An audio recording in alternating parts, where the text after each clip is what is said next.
Hello and welcome to the class. आज हम देखेंगे सीयूईटी पीजी जूलॉजी पीजी की प्रिपरेशन कैसे करेंगे। एग्ज़ाम जो है मान के चलिए 13th मतलब मार्च को है। आज तो 8th जनवरी हो गया, ठीक है।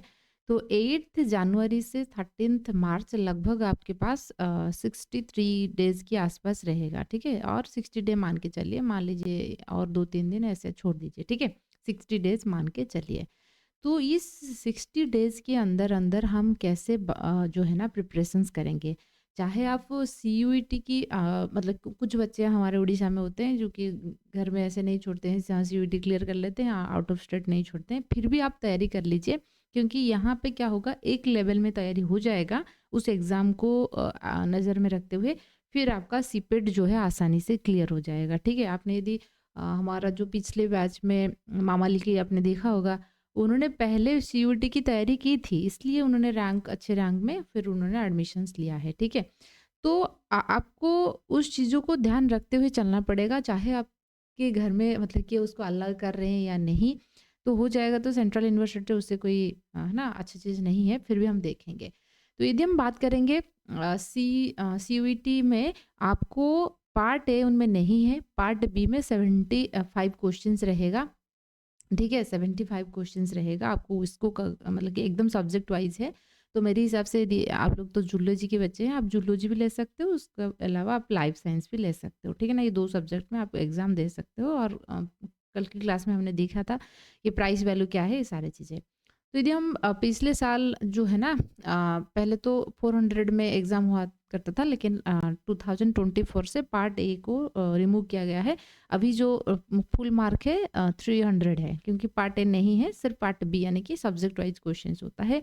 जो टॉपर है 2024 में, ठीक है, 24 में टॉपर का 208 नंबर की मार्क्स था।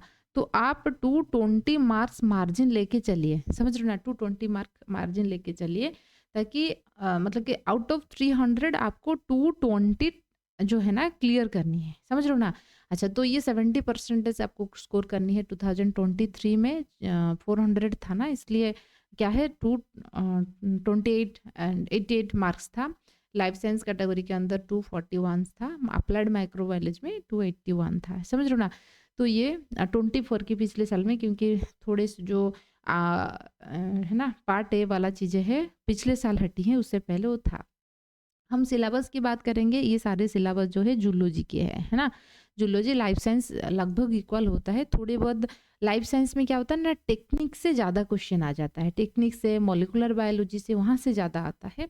लेकिन आपकी जूलॉजी में हम बात करेंगे, जूलॉजी में क्वेश्चन आता है ज़्यादा जेनेटिक्स से, ठीक है।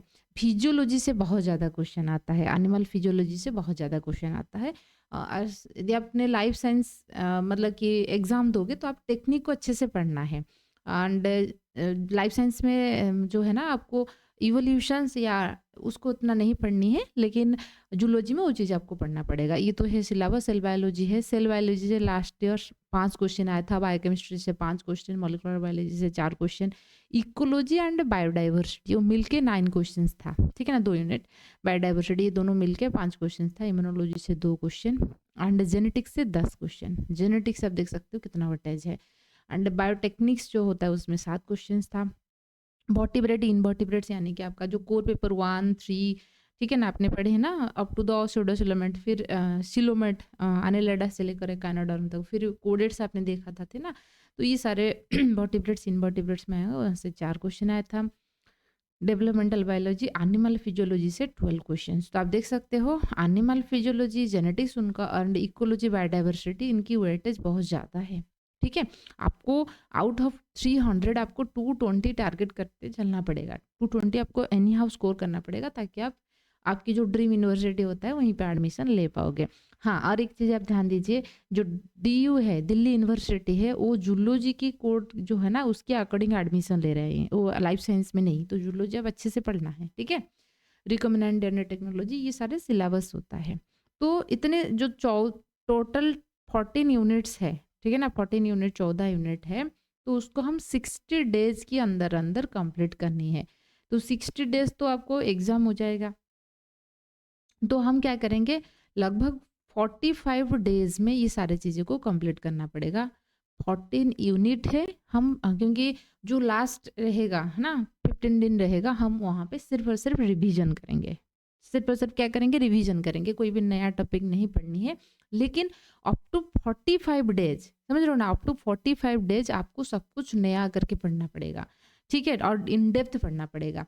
तो आप क्या कीजिए, पहले ये जो वेटेज वाला चैप्टर है ना, जैसे जेनेटिक्स हो गया, जैसे एनिमल फिजियोलॉजी हो गया, ठीक है ना, जहाँ से बहुत ज़्यादा क्वेश्चन आता है, इसको पहले निपटा लीजिए, ताकि आपको एक कॉन्फिडेंस रहेगा। एनिमल फिजियोलॉजी, जेनेटिक्स, समझ रहे हो ना। अच्छा, जेनेटिक्स, फिर उसके बाद हम देखेंगे। अभी आपके पास 14 यूनिट है एंड 45 डेज है, ठीक है ना। तो लगभग 1 यूनिट, एक यूनिट मतलब कि एक पेपर जो है कंप्लीट करने के लिए आपको लगभग 3 डेज लगेगा। क्लियर हुआ।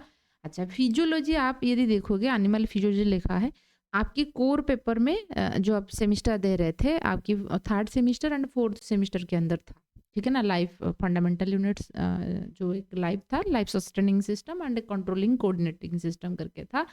और डिसिप्लिनरी सब्जेक्ट में कुछ बच्चे की एंडोक्राइनोलॉजी था, कुछ बच्चा का न्यूरो साइंस था, कुछ बच्चा का रिप्रोडक्टिव बायोलॉजी करके था। तो उस सारे चीज़ों को आपको कंप्लीट करनी है। तो एनिमल फिजियोलॉजी बोलेंगे तो कंट्रोलिंग कोऑर्डिनेटिंग सिस्टम्स जो आ रहा है कोर पेपर, उसको पढ़नी है, समझ रहे हो ना। फिर आपका life, the unit of life, fundamental unit ऐसे करके था 4th सेमेस्टर के अंदर, उसको पढ़नी है। एंड जो डिसिप्लिनरी सब्जेक्ट है उसको पढ़नी है, ठीक है। तो इसी तरीके से हम देखेंगे तो आपको सारे के सारे, क्योंकि एनिमल फिजियोलॉजी ज़्यादा डेप्थ में क्वेश्चन पूछा जाता है, इस सारी चीज़ों को आपको कवर करनी है, ठीक है।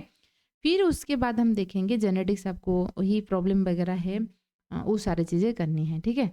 अच्छा, तो हम उसको 3 फेज़ में हम कैटेगराइज कर लेंगे, क्योंकि हमारे पास 45 डेज़ है। तो आप 15 से 18 डेज़ एक फेज़ ले लोगे, फिर 15 से 18 डेज़ एक फेज़ ले लोगे, फिर 15 डेज़ एक फेज़ ले लोगे, ठीक है ना। तो या 10 डेज़ और एक फेज़ ले लोगे, या 15 से 18 ये वैरी करेगा, क्योंकि पहले हम क्या करेंगे, एनिमल फिजियोलॉजी एंड जेनेटिक्स उस वाला चैप्टर को फोकस करेंगे, ठीक है। उसके बाद हम देखेंगे हम जो जो मतलब कि जो कंट्रीब्यूट कर रहा है, जैसे इम्यूनोलॉजी हो गया, या जैसे स्टैटिस्टिक्स वाला हिस्सा हो गया, बायो स्टैटिस्टिक्स हो गया, 1-2 क्वेश्चन आता है तो उसको थोड़ा 1-2 दिन में ख़त्म कर लेंगे, ठीक है। तो इसी तरीके से आपको प्लान करनी है। अच्छा, तो यहाँ पे यदि आप पहले, आपको ऐसा नहीं कि किसी भी चीज़ों से आपको चीज़ें करनी है, ऐसा नहीं है। आपके पास सिर्फ 14 पेपर है, ठीक है, 14 पेपर है। यदि आप सीयूईटी की सिलेबस के अकॉर्डिंग चलोगे, ठीक है। यदि आपको, अच्छा, फिर ऐसा तो एनिमल फिजियोलॉजी लिखा है, फिर पढ़ना कहाँ से है ना। सिलेबस आपका क्या है, आपकी जो ग्रेजुएशंस की सिलेबस है, क्योंकि उड़ीसा की सिलेबस, ठीक है ना, उड़ीसा की जो सिलेबस है, सीबीसीएस सिलेबस, दिल्ली यूनिवर्सिटी की जो सिलेबस है लगभग इक्वल है। दिल्ली डीयू सिलेबस आप देखोगे वही है ना, वहीं से क्वेश्चन आता है डीयू सिलेबस से। वहाँ पे जो चीज़ फिजियोलॉजी के अंदर है, एनिमल फिजियोलॉजी के अंदर जो चीज़ है, जैसे मैंने आपको बताया, उस सारे चीज़ों को आपको बिट बाय बिट पढ़नी है। फिर आप देखोगे अच्छा बोलोगे तो एनिमल फिजियोलॉजी 3 दिन में कैसे होगा, नहीं हो पाएगा। वहाँ से आप 3 to 5 डेज ले सकते हो, जल्दीबाजी नहीं है, 5 डेज ले सकते हो, ठीक है। अच्छा, यदि आप सब्सक्रिप्शन लेना चाहते हो एडस्टार्ट से, ये सारे जो क्लासेस है एकदम बिट बाय बिट जो क्लासेस है, मतलब syllabus wise classes plus PDF notes आपको मिल जाएगा, कहीं से इधर उधर ढूंढने की ज़रूरत नहीं है, ठीक है। आपको मिल जाएगा, रिकॉर्डेड फॉर्मेटेड क्लासेस मिल जाएगा। आप इस नंबर पे कांटेक्ट कीजिए, 7894226802, इस नंबर पे कांटेक्ट कीजिए, ठीक है। तो ये दिक्कत है, ये टेंशन आपके पास नहीं है कि क्वेश्चन मतलब कि कहाँ से टॉपिक ढूंढेंगे, कैसे पढ़ेंगे, ठीक है। अच्छा, 3 to 5 डेज लग जाएगा, क्योंकि फिजियोलॉजी थोड़ा ब्रॉड चैप्टर है ना, ऐसा नहीं कि आप ऐसे कर पाओगे। होने के बाद फिर हम क्या करेंगे, तो जिस दिन आप मतलब कि ऐसा नहीं कि सिर्फ और सिर्फ आप थ्योरी पढ़ते रहोगे, नहीं। आपको क्या करनी है, क्वेश्चन करनी है। क्या करनी है आपको, क्वेश्चंस लगानी है, ठीक है, क्वेश्चंस लगानी है। क्वेश्चन कैसे लगाओगे, हर दिन यदि आप सब्सक्रिप्शन ले रहे हो, हर दिन 5 से 7, ठीक है ना, 5 to 7 में हम क्या करेंगे, इसी अकॉर्डिंग जैसे मैंने आपको बताया, फर्स्ट 3 डे हम फिजियोलॉजी की क्वेश्चन डिस्कशन करेंगे, ठीक है ना, जितना हो सके 2 घंटे के अंदर हम क्वेश्चन डिस्कशन करेंगे और आपको कुछ बुक्स देंगे तो वहाँ से भी आपको क्वेश्चन लगाना है। मान लीजिए आपने सर्कुलेशंस है ना, फिजियोलॉजी ऑफ सर्कुलेशन आपने पढ़ा, तो जो क्वेश्चंस है हम तो कराएंगे, तो उसके अलावा बुक आपको प्रोवाइड करेंगे जो एमसीक्यू बुक्स होता है, तो वहाँ से भी आपको क्वेश्चंस लगानी है। तो क्वेश्चन जब आप करोगे तो आपके पास मान लीजिए टोटल 40 लेक्चर्स है ना, 40 क्लासेस है। तो 40 क्लासेस को आप कोशिश करोगे कि एक दिन में आपको 10 क्लासेस जो है कंप्लीट करनी है, तो 3 दिन में आपका कंप्लीट हो जाएगा। 10 क्लास कंप्लीट होने के बाद आप क्वेश्चंस लगाओगे, खुद से क्वेश्चन लगा सकते हो, हम एमसीक्यू बुक प्रोवाइड करेंगे सॉफ्ट कॉपी, और नहीं तो शाम को मैं क्वेश्चंस आपको दिलवाऊंगी, ठीक है। 5 से 7 एप्लीकेशंस पर वो क्लासेस अवेलेबल रहेगा, ठीक है। क्योंकि बहुत सारे बच्चे, आप ये चीज़ खुद से भी कर सकते हो, ऐसा नहीं है कि सिर्फ वहीं पे होगा, लेकिन आपकी जो एम है ऐसे होना चाहिए, ठीक है। आपकी एम होना चाहिए कि आज से मैं एनिमल फिजियोलॉजी 3 दिन के अंदर कंप्लीट करूंगी, 3 डेज। तो पूरा का पूरा कंप्लीट कैसे हुआ, कैसे पता लगेगा? आपकी सिलेबस में जो टॉपिक है उसको बस फिनिश करनी है। सिलेबस की टॉपिक फिनिश करोगे, उसकी क्वेश्चंस लगाओगे, बस उसके बाद ये चीज़ कंप्लीट हुआ है ना, वहाँ से क्लियर हो गया। तो 3 दिन आपने फिजियोलॉजी को दिया, 3 से 5 दिन लग जाएगा एक्चुअली, है ना, जो सच में जो रियलिटी है, क्योंकि उतना आसान नहीं है, इतना मतलब कि 3 दिन में सारे हो जाएगा। वो हमने उसको आसान बनाया है, आपको बोले 3 दिन में कंप्लीट करने के लिए थोड़ा मतलब कि क्रिस्पी हमने बनाया है, ताकि आपके कॉन्सेप्ट की क्लैरिटी रहेगा। जब आप क्वेश्चंस करोगे तो वो जो है ना लिंक बन जाएगा, समझ रहे हो ना। अच्छा, तो किसी तरीके से क्या चीज़ें होता है, आपको लिंक बन जाएगा। अच्छा, तो फिर अगले 3 दिन में फिर आपने जेनेटिक्स उठाई ना। जेनेटिक्स को ऐसे जो जितने भी लेक्चर्स है यहाँ पे देखिए 35 लेक्चर है, 35 लेक्चर को आपको 3 दिन में कंप्लीट करनी है। पूरा का पूरा सिलेबस में जो चीज़ है तो 35 लेक्चर के अंदर अंदर वो कंप्लीट हुआ है, ठीक है। तो इस चीज़ों को हम क्या करेंगे, इस 35 लेक्चर को आपको 3 दिन के अंदर अंदर कंप्लीट करनी है। तो एक दिन में 12 लेक्चर कंप्लीट हो जाएगा, बस कुछ क्वेश्चंस, ठीक है। फास्ट 1-2 लेक्चर 1 घंटे के होता है, उतना मतलब कि बहुत लेंदी लेक्चर नहीं है, ठीक है ना।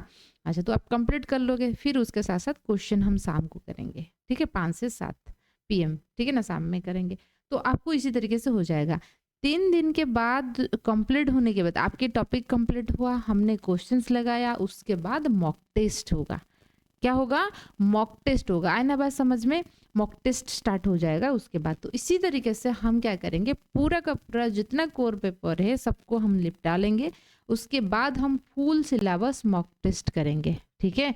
फुल सिलेबस मॉक टेस्ट करेंगे। यदि आप चाहते हो कि जुड़ने के लिए, तो इस नंबर तो स्क्रॉल हो रहा है, फिर भी मैंने आपको दे चुका है नंबर, वहीं पे आप कॉल कीजिए। नहीं तो यदि आप सेल्फ प्रिपरेशन करना चाहते हो, ऐसे भी कर सकते हो सेल्फ प्रिपरेशन।